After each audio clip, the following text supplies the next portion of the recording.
Today, I'm going to show you how to set up timecode on your XTRA Muse camera.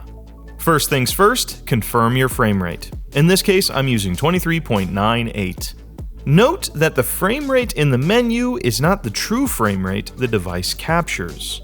Here is a quick conversion chart to help you out. On your TC-1, scroll over to the frame rate section and match it to the camera. Next, scroll over to the Out Type section and select A Out. To connect the TC-1 to your XTRA Muse, you will need a Deity TC-1 cable.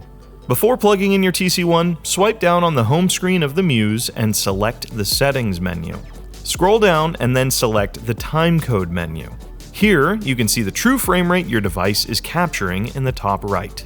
Now, you can connect the TC-1 to update the Muse internal clock. Remove the TC-1 for scratch audio or to add an external microphone. Keep the TC-1 powered on for later use though. The internal clock of the Muse will lose sync after a few hours, therefore repeat the jamming process periodically. There is an option to keep the timecode visible on your screen for quick references on drift, which we recommend using. Between recordings, you can power down the camera for a very short period without losing timecode sync, but use this sparingly before jam syncing once again. You're now ready to be synced with the rest of your set. Happy shooting.